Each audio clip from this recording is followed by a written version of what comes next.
This video is going to be a little bit different. I'm going to cut through all of the crap. I'm not going to give you any bullshit, and I'm just going to be brutally honest with you about the job market in 2025 and likely going forward and what you need to do if you want to land a job. Now, if you're someone who's going to watch this video and you're just going to complain about AI and you're going to say software engineering sucks and the market's horrible, just click off, okay? I don't care about you. I'm not trying to talk to you. I'm trying to talk to the people that actually care, that are going to put effort in, and are trying to do something that actually changes their situation. If you just want to complain, this is not going to help you, and it's going to be a very long, boring video, so you don't need to watch it.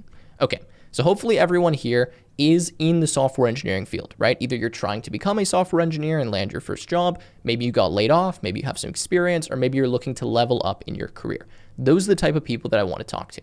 Now, first, let's be honest, right? The job market sucks, okay? It's not good right now. It's horrible. It's brutal. It's probably one of the worst career markets you could have. And it really is stressful, especially if you get laid off or if you don't have a job yet and you're struggling for 6, 8, 12 months, which is not uncommon, to land something new. Now, of course, there's a ton of factors for this: macroeconomics, funding, outsourcing, AI, whatever you want to call it. But the truth is, you can do a lot of things to maximize your chances and give you better opportunities. And I still know a lot of developers today that are succeeding in this market despite it being crap. Okay, so with that out of the mind, let's talk about the reasons why you're probably struggling to land a job, and then I'm going to go through an exact system that I followed with many students that allowed them to land jobs in a very short period of time. Just to give you a bit of credibility here, I run a mentorship program. I really don't care if you join it or not. I'm going to give you the entire system here completely for free that we just used to land 4 developers, 6-figure jobs in less than 60 days. Okay, so I know this works because I'm doing it right now actively with a bunch of different students, and we're seeing success with this exact system. We've tested many different systems. Some of them didn't work. This one is working very well, and it's very relevant to the time that I'm making this video. Okay, so a few facts to go over. Most developers suck at branding, marketing, and positioning, okay? If you ask a developer, tell me about yourself, they probably have some of the worst answers of any possible career. That's just the truth, right? Most developers are introverted, they're shy, they suck at interviewing, they suck at presenting themselves, and they suck at sales. You probably suck at those things. Let's just be truthful, right? Most people that are developers are really bad at that, and we need to acknowledge that before we can move forward. Okay, next thing. Most developers spend so much time learning things that don't matter. Or maybe they matter, but they don't help you get a job. When it comes to landing a job or software engineering in general, you have 2 buckets of skills. One bucket is skills that you use on the job. This makes you traditionally a good software developer. System design, clean code, languages, frameworks, right? That's in this bucket. Then you have this other bucket right here, which most developers don't really fill up. That doesn't really get, very good for them. And that is landing a job, the skills that help you land a job. Now that's data structures and algorithms, right? That's interview preparation. That's doing a bunch of mocks. That's knowing all of the common questions you could be asked and how to answer them properly. How to properly go through a mock technical interview, come up with a solution, explain it, do the time complexity analysis, etc. And this bucket is really annoying to learn. Fortunately, it doesn't take as long as this bucket, but if you don't have this one, it doesn't matter how good this bucket is, you're not going to get a job, or if you do get a job, it's not going to be a good one. Now, that's probably why you've seen there are developers that are significantly worse than you on every objective metric that get better jobs than you. That is because they focused on this bucket while you focused on this bucket. That's just the truth. The skills that you learn to become a good software engineer are different from the skills that you learn to land a job, okay? So just sink that into your brain. Now, with that in mind, that leads us to the conclusion that the highest leverage thing that you can do if you want to get a better job or you want to make more money or you want to advance your career is to focus on this bucket of skills, okay? Get more interviews, pass more interviews, get more offers. Those are the 3 things that you need to do, right? That's the highest leverage possible activity that you can work on.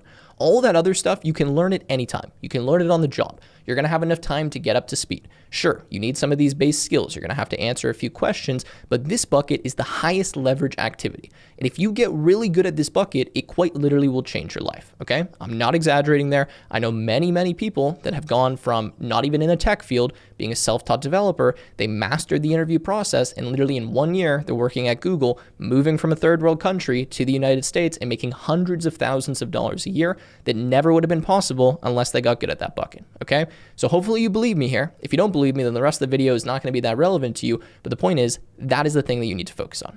Okay, so what I want to do now is I'm going to give you a few case studies of specific students that I've worked with, the situation they were in, and then what we did to end up landing them a job. Okay, so let's start with one of my students here called Eric. So quick background on Eric.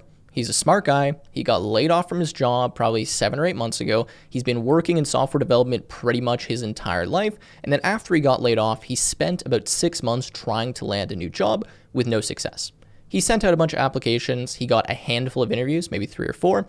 He failed all of the interviews or didn't end up receiving an offer. And then he was very close to actually retiring from software engineering because he's kind of at that age and switching into something else until he decided to enroll in our program, DevLaunch. Now, again, I don't care if you join this program. We only want to work with people who want to work with us. But I'm going to give you the exact system that we used with Eric that allowed him to actually land a position. So first, let's go to the result, and then we can talk about the process. So we worked with Eric for about 7 weeks. The program's 4 months, but in 7 weeks, he landed a job at Microsoft. Okay, I believe the total pay is about $115,000 per year. It's a contract position. He interviewed at Amazon, he interviewed at Meta, and then of course at Microsoft, and then received the offer and accepted it. Okay, that was in 7 weeks. So 6 months on his own, nothing. 7 weeks, lands a job at Microsoft. That's just the reality of the situation. Okay, so what changed? First of all, when we started talking with Eric, we realized right away, like many developers, he sucks at branding, positioning, and marketing. So we need to fix all of that. That means you need to first of all pick what type of developer do you want to present yourself as? Most people think that it's beneficial if they can apply for every type of job, right? If I can be a Python developer, if I can be a JavaScript developer, oh, I fit this role, oh, I fit this role, oh, I fit this role. If you are good at everything, you are a master at nothing, right? People want to say, oh yeah, you should be a generalist. That's just not the way that you get a job. And I have a lot of evidence to show that, as I'm going to walk you through kind of in this video. So first, you need to pick a niche. What are you good at? That's what you need to live by. When someone asks, what do? You don't say, oh, I'm a software engineer. You say, I'm a Python developer. I'm an expert, in web frameworks. I'm an expert in React, whatever, right? Pick some kind of niche. So we did that with Eric. We narrowed down his niche. And then from there, we were able to center his entire online profile and his branding essentially around that. So we changed his headline, we changed all of his experience, not to be inaccurate, but to focus on those exact skills that employers want for those types of positions. So now Eric only qualifies for 5% of developer roles, probably even less than that, right? But the roles that he does qualify for, he's very qualified for. So he gets significantly better traction when he applies to those. Okay, so we did that with his LinkedIn. And then of course we fixed his resume, made sure that follows the correct templates, scanning ATS, etc. You guys can find all kinds of resources online about that. And then we started applying with that. Okay, so we started applying right away because there's no reason to wait. You might as well just apply and get as many interviews as you can. Now, while we were doing that, so probably after a few days, we got all this stuff, done quickly with him, or he was pretty fast to finish it. Then what we did is we just focused purely on interview prep. Stop working on that portfolio project. Stop trying to get better at this obscure framework. Stop trying to learn this random technology. It doesn't matter. The only thing that matters is you get good at interviewing, okay? So what we did is we started running him through data structures and algorithms. He's rusty, he needs to refresh, he needs to learn the theory. We gave him essentially a set roadmap on, okay, this is what you do every single day, and then we held him accountable to that. So we have a coach in our program who says, hey, what do you do every day pretty much? And he fills us in and makes sure that he's actually getting something done. Because it's pretty easy to not do something when no one's asking you about it, you're not accountable, but when you have someone breathing down your neck every day, you're probably gonna get something done. Okay. Now, once he got the theory out of the way, then it's just time to do a ton of leak code style questions, right? A ton of data structures and algorithms types problems. Now, the thing is, you don't want to do them in a random order, and you want to make sure you retain them. So what we did is we came up with a curated list of not only questions, but specific patterns and strategies for solving these problems. So things like dynamic programming, sliding window approach, two-pointer approach, and then learned them in a very specific order. I'm not a complete expert on this. This is more Kevin, who runs our program, that focuses on that area. That's why I'm not talking about it too much in depth. And we provided that to Eric so he can very quickly get up to speed with data structures and algorithms and learn the important patterns which are most likely to appear in an interview. Again, it's all about probabilities here. We want to spend our time focusing on the most probable thing that you would be asked in an interview rather than just trying to have full coverage and working on things that have diminishing returns, right? In most situations, it's better to get really good at the 80 or 85% of questions that you're likely to get asked and skip over the really obscure, difficult stuff that maybe could come up, because just probabilistically, you're not going to get asked those questions, or if you do, okay, it's fine, whatever, you can write it off and then you just go to the next interview. So that's what we focused on. Now, of course, what's really important is not only do you know how to answer those types of questions, but you can do it in a real interview setting. So with Eric, like all of our students, we do one mock technical assessment, one mock behavioral assessment, and then we do a bunch of other additional mock interviews when other interviews are coming up. So if he has an interview in 3 days, then we do one before that. We do it really close to the time you're going to have an interview to make sure that you're as fresh and prepared as possible. All right, now on the first mock interview, and this is something you can implement as well, you need to learn the system for interviewing, okay? I made an entire video about this on how to pass a technical interview, so I'm going to put it on the screen. I'm not going to repeat all of the same topics, but there is a very set formula that you have to follow if you want to succeed in a technical interview. Even if you are the best competitive programmer, you're really good at leak code or something along those lines, if you don't follow this system and you don't communicate properly, you will fail a technical interview. Okay, so the coding ability obviously is important, but it's more important that you know the process. Again, this is not a process that's like specific to me or specific to my program. Many people share this online, but you need to know it and you need to get good at it. So learn this process, which essentially is like all these different steps that you need to follow in terms of how you answer the question, how you communicate, etc. Again, putting that video on screen or it'll be in the description for you guys, and make sure that you practice like you play. That means you use this system while you're practicing on your own computer. You do tons of mock interviews with your peers, with experienced coaches. You get good feedback, and again, you implement that system. So that's what we did with Eric, and if you go and you watch his testimonial video, he'll tell you that he's never felt more confident in interviews purely because he now knows this system. And even if he can't come up with the correct answer, he can at least get something out there. He can present some skills because he follows that procedure. So that's really the core formula there. Of course, there's a bunch of other random stuff that we did, but generally speaking, get focused, lock in on what's important, which for most people is simply just getting good at interviews and understanding the system that you need to follow. Make sure that you have that niche locked down and that you're being very targeted in where you're applying to, and just generally have a strategy.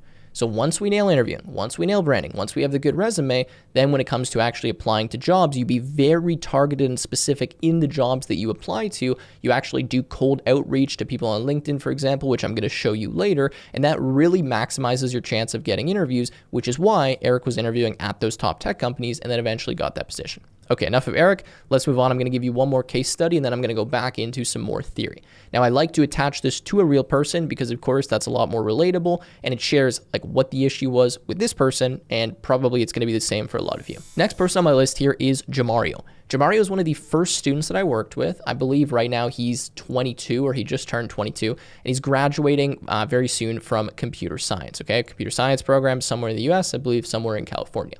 Now, while Jamario was in this program, right, he was applying to a bunch of jobs. He's trying to land an internship or he's trying to get some kind of full-time position because, school was running up. It's time to enter the real world.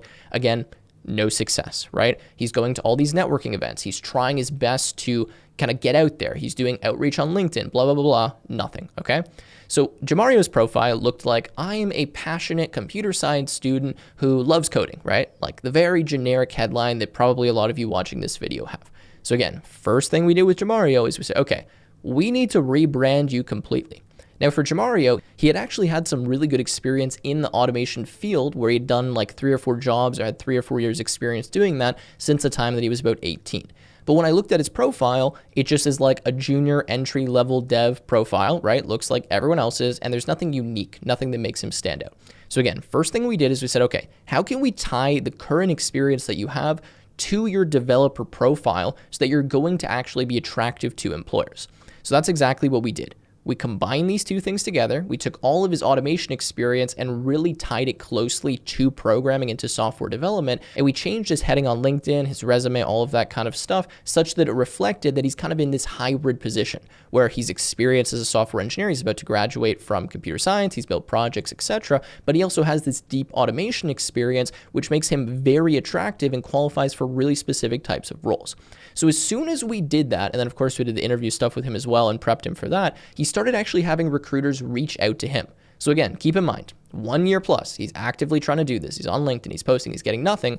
A few weeks later, after these small tweaks and really niching down and really taking advantage of his experience, he had multiple recruiters reach out to him, like headhunters, via LinkedIn. From that, he had, I believe, 3 interviews. 2 of those led to offers, which were competing. He was then able to use those offers against each other and ended up accepting a job, I believe, for $85,000. He actually had another offer for $95,000, which was, again, an entry-level position out of school as a software engineer with a little bit of a mix of this kind of automation skill set. So moral of the story here is that it's not about applying to more jobs. It's not trying to be broader. It's about being more specific and more targeted in your approach. In Jamario's case, he didn't even have to apply. They literally came to him because his profile matched so tightly what they were looking for. And that's what I always say. You always want to be a niche expert as opposed to a generalist. It seems like you want to qualify for more stuff, but I promise you that just makes you less attractive because employers always want the perfect person. I can tell you, as someone who's hired many software engineers, I just hired one for our Dev Launch program the other day, I want someone that matches my criteria exactly. I don't want someone who I think maybe could do the job because they have all these different skills. I want them to be exactly the right person where they're a no-brainer for me at least to bring in for an interview because they match every single thing that I have in my job posting. That's also why you can tailor your resume, stuff along those lines, but it's just a lot easier if you're targeted in your approach and you're more like a sniper than like a machine gun going around trying to shoot at every company and see if you get a hit, okay? Anyways, let's move on, and now I want to kind of break down some more specific points that we use in this system. So for the rest of this video, I want to cover three main things. First, structure, okay, knowing what you should actually be doing. Then we're going to talk about getting interviews, and then how you land the interviews, okay? Again, probably the three most important things. All right, now what we do in Dev Launch, and again, you can copy exactly what I'm going to show you here, is for each student that comes in, we do a strategy call with them, we break down, of course, that niche, the positioning, the branding, like that's a really important part there, and then we create for them a roadmap. Now, I've talked about this many times on my channel. You need a roadmap if you want to make any type of progress. Now, the roadmap may look something like this. I'm just showing an example on screen. This isn't a real student's. We just made a demo one so I can show you what it looks like. Now, this is like your North Star, okay? This is the place that you would look every single day to see what am I supposed to be doing and what exactly do I need to get done. Now, if you look here, for example, right, we have all these different tasks. So we don't just give you the items, we tell you like exactly what you're supposed to do. And all of these things are things that you should have yourself if you're not going to join a program like this. You need a very detailed roadmap that you spend a lot of time building or that someone helps you build that's more experienced, that guides you on what's actually important to be doing. I can tell you as someone who's an entrepreneur, the most difficult thing I do almost every single day is figure out what I should do. Like pick the best activity that I should be working on because I have so many different options for things that I could be doing, right? So you need something like this where every day you get up, you look at your roadmap, and there's no excuse to not start doing work because you've already mapped out what your plan is and what your strategy is, and you know you're doing this task because it helps you reach this end goal. So again, you need a roadmap, okay? You can research online, you can use AI, you can even use something like this video to help you come up with this roadmap, but you need to create it, you need to be very detailed, and you need to follow it religiously. If something isn't on your roadmap, you don't do it because it's a distraction and it's not worth your time. And you know that because you spent the time to build the roadmap, okay? So that's the structure component. Now, the next component is accountability. If you don't have anyone that you're accountable to, whether it's your wife because you need to get a new job because you're supporting the kid that's coming up, whether it's your brother because you told him you're going to be a software engineer in 3 months, whether it's your mom, it doesn't matter, right? If no one else is in this journey with you and you don't have any kind of pressure or someone that you're going to let down or disappoint, it's very difficult to do this consistently. So I highly recommend get someone that can hold you accountable. Tell someone in your life that's important to you, I'm going to follow this roadmap.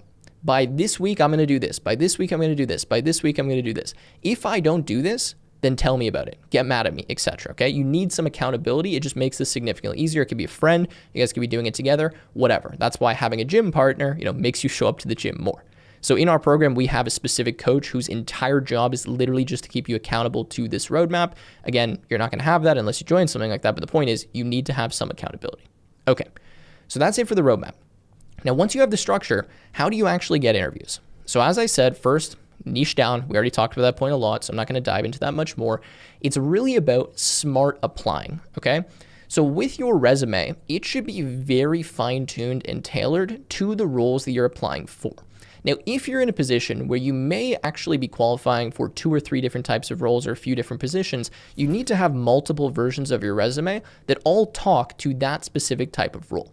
Fortunately, a lot of times you don't need to make major changes, but you should just already have 4 or 5 different versions that are saved on your desktop or in your Google Drive or whatever that you can just download and you can use the correct one when you apply to these different roles. That's because there's so many different technologies. We have the ATS scans, all of that kind of stuff. And the main things that you're going to want to be changing in these versions is your professional summary and your skills section, okay? So you're going to adjust those so that it matches the particular role that you're applying for, and you're going to see instantly you will get a higher response rate. Now, as well as that, you need to actually be doing some kind of cold outreach or adding to your application. Now, I can tell you this from experience.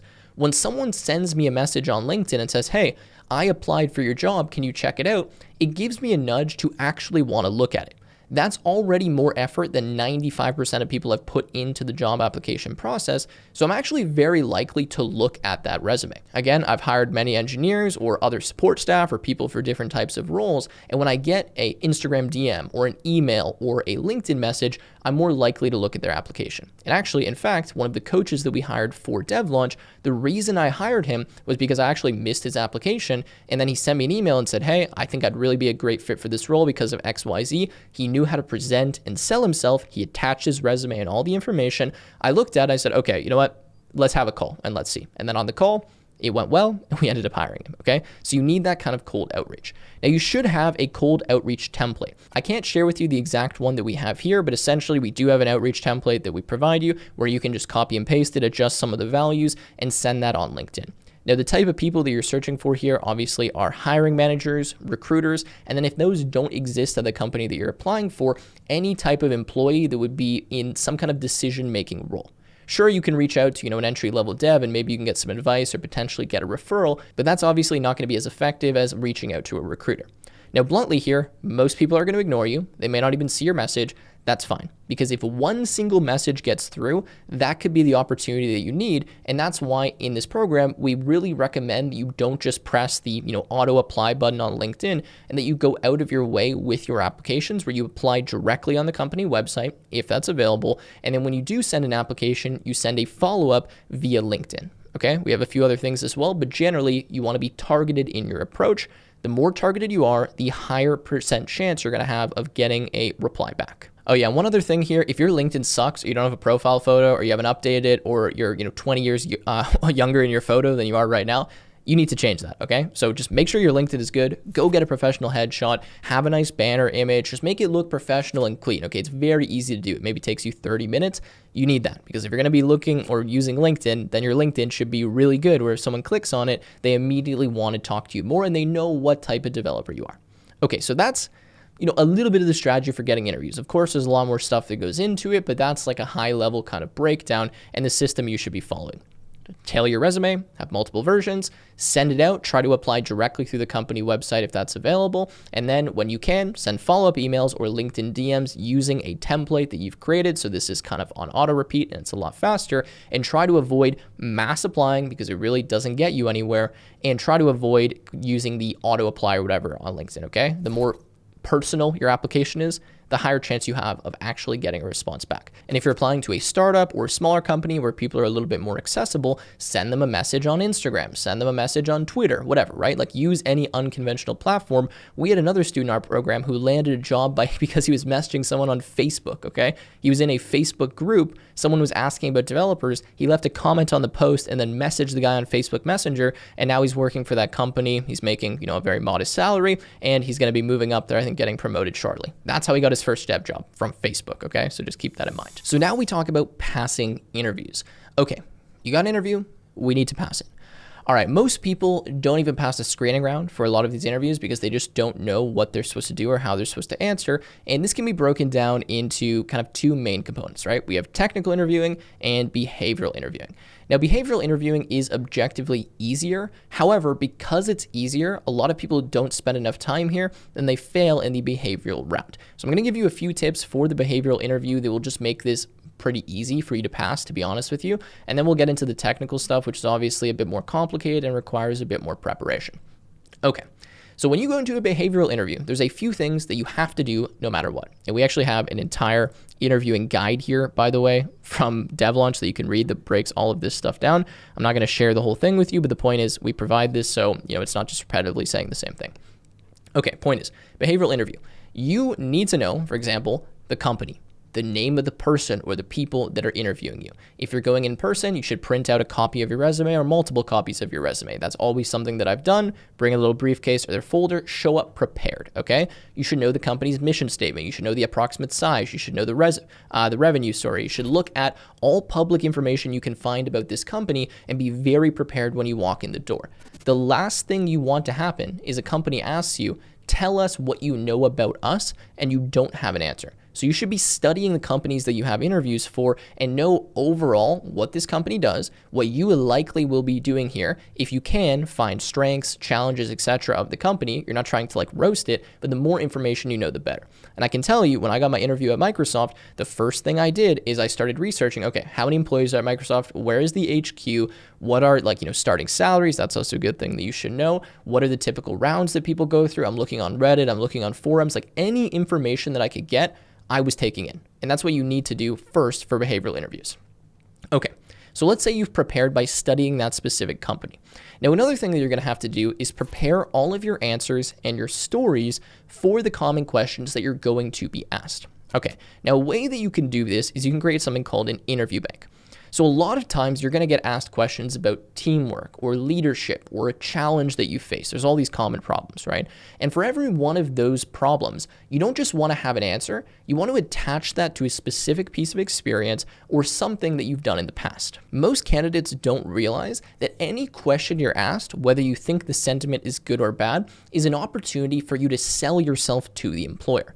However, no one believes you if you just say, I'm an expert in this, or I'm really good at this, or I did this. They need evidence and proof, okay? So what you can do is you can come up with an interview bank where you have all of these stories that you've already thought of and that you've structured in your brain. And it's not something that you're memorizing, but that you can apply to a certain subset of questions. So for example, right, we have leading a group, okay? And then if we open this up, you can see that it says, this is the situation, this is the task, this is the action, this is the result. This is something you can create, right? And then you can follow the STAR method, which is very commonly known, so that you always have stories to tell and examples for all of the different questions that you get asked. And as you get asked more questions in interviews that you haven't seen before or weren't on your bank, guess what you do? You add them to the bank, and then you have a better answer that you prepare. So next time you get asked that, you know what to do. Now, the advantage of having this bank, and of course we give you an easy way to set this up, is that now every time you go in for an interview, whether you pass or fail, you're kind of documenting everything that happens in there, and then you have this for life. So in 10 years, you go interview, you still have all of these situations, these stories, things that you can talk about that maybe you wouldn't remember otherwise, right? So it's really important to have this interview bank. And I know our coach in DevLaunch, for example, he has, I believe, 120 plus questions in his interview bank. Again, you don't memorize these, but they're things that you can review, that you can study, that you can go over, and it just covers all of those common questions. So you always have a measured, accurate reply that's based on the truth. Because if you just go in an interview and someone asks you, what's your number one strength? You might be able to come up with something decent off the top of your head, but if you haven't thought of that before, you're probably going to have a non-satisfactory answer, at least not the best answer you could. You need to be prepared for these behavioral questions. Again, you don't memorize them, but you just know overall, this is what I want to say. And then you can just say it naturally because you already have kind of that, preparation done in your head. Now let's get into technical interviews. Look, most people hate technical interviews. I think they're kind of fun a little bit if you're good at them and you've prepared, but generally speaking, they suck, okay? And preparing for them is annoying. And then as soon as you stop preparing for them and you don't do it for 2 or 3 months, you forget everything and you need to prepare again, okay? I know that. I actually worked at Algo Expert where I created over 60 interview questions. I, made these questions from scratch. I know how annoying they are to make, to come up with the answer for, and to explain the answer for. So I'm probably one of the best people to actually talk about this topic. And I've given many technical interviews, worked with many people in the program, given mock technical interviews. I know how it works. So like I said before, there is a process that you need to learn. We've already discussed that in the previous section. There's a video that will be in the description that explains this process. The most important thing when you're in a technical interview is you need to be confident, okay? Now, confidence does so much for you. Obviously, it's good in behavioral interviews as well, but it just shows that you actually know what you're doing.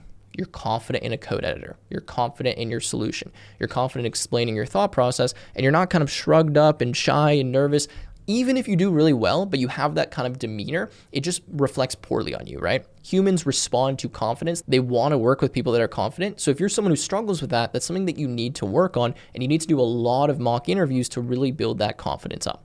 Now, when it comes to preparing, right? Of course, you do that, you do the mock interviews. Really, you just need to do a high volume of data structures and algorithms problems, so leak code style problems, but in the correct order and focusing again on the most important patterns. Now on my screen, you can see I have a long kind of list here that goes over all the core algorithms, data structures, and patterns that you need to learn.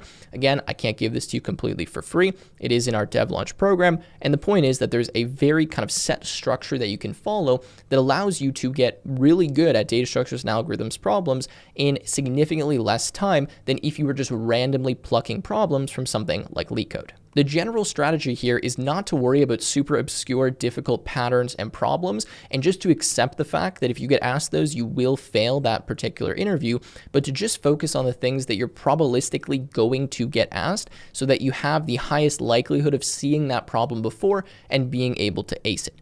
Now, it is unlikely that if you do 20 data structures and algorithms problems, that you're going to be able to intuitively come up to the answer to a problem that you haven't seen before. However, if you do 50 or 60 and you focus on the correct patterns and you don't just do all of them in array problems or something like that, you're going to have seen a lot of different categories of questions, and you're going to have the pattern recognition to be able to look at a problem, classify it into a particular category, and you'll have a few known approaches that you've used before that will allow you to attempt to tackle the problem. This doesn't always work, but what we're trying to do is we're trying to learn the key patterns that show up again and again and again so that you always have at least some attempt that you can use where if you don't know how to solve the problem, you can say, okay, I'm going to attempt the two-pointer approach. I'm going to go with dynamic programming. I think this is a tree problem where I need to do a breadth-first search or a depth-first search or something along those lines, right? So you kind of have that natural pattern recognition where it leads you in the right direction and could get you to the answer had you not seen that problem before.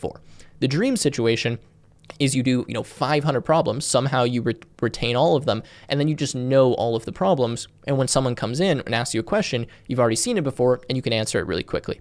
That can happen, but it's unlikely, and if you want to do this quickly again and get a job in 7, 8, 9 months, you don't have the leisure of doing that many problems. You need to be very strategic in the problems you do and the order in which you do them. So I know that's a lot of information. I'm almost done. I want to talk about offer and negotiation now because this is super important as well.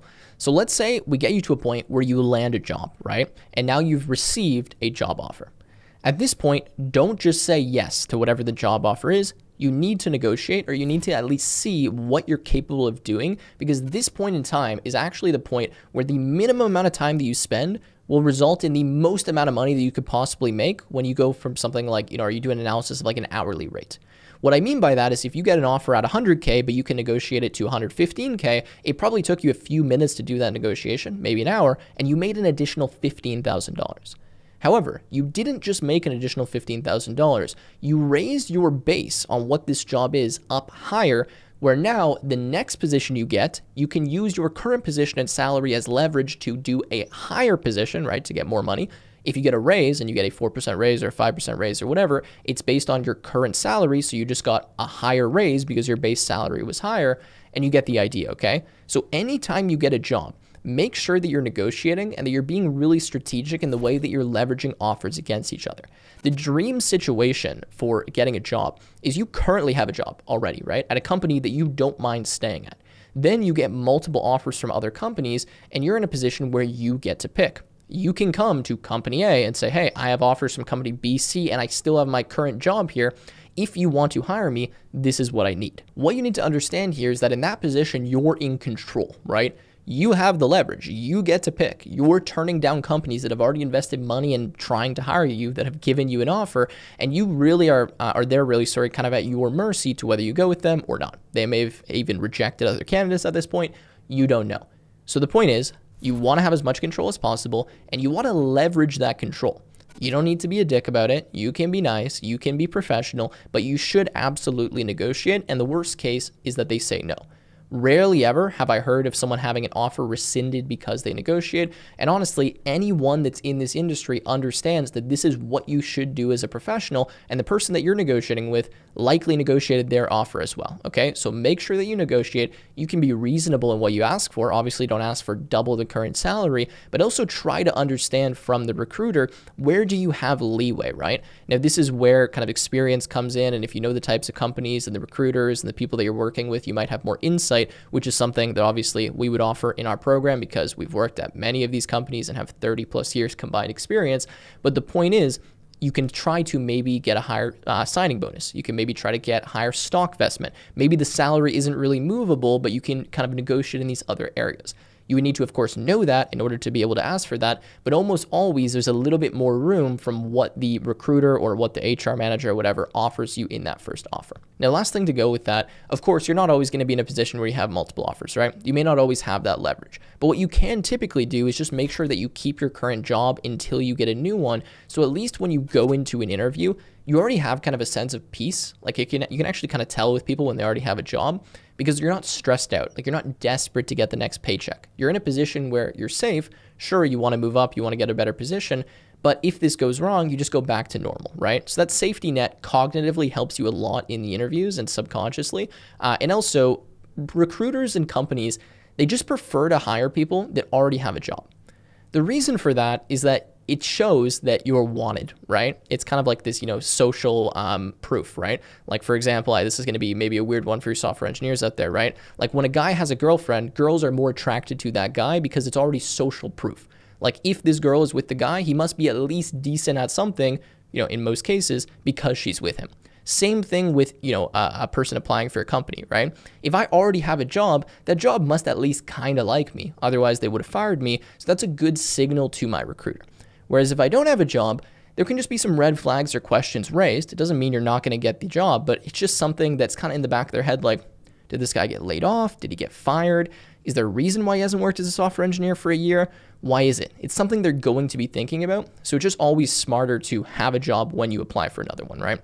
And then, of course, you have leverage too to make sure that you can just say, hey, I'll just stay here if you're not going to give me a big bump.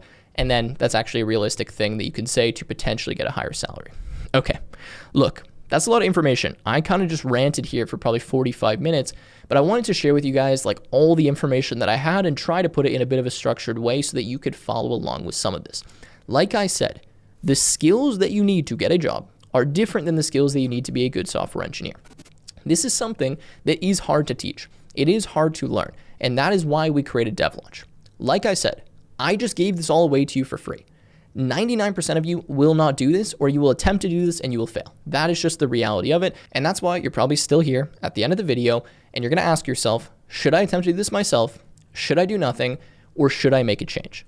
If you want to make a change and you want us to do it with you, not for you, but with you, because you still need to do the work, but we're going to tell you exactly what needs to get done and give you the guidance along the way, then consider joining DevLaunch, okay? The way that it works is you can click the link in the description. We have a video there. We have an application form that you can fill out. I want to be honest with you. It is an expensive program. It's not something that's $50 or $100. This is a large investment. If it's something that you're serious about, we will get on a call with you. We'll check to make sure that we can actually help you because bluntly, we can only help people that already know how to code and have a little bit of experience.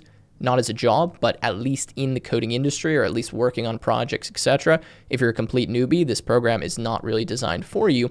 And if you're a good fit on that call, then we'll let you in DevLaunch, we'll work with you, and we will eventually land you a job. And that's actually something that we have in our contract guarantee, where if you do the work, you follow what we told you, and you don't land a job, we will keep working with you for free at no additional cost until you do.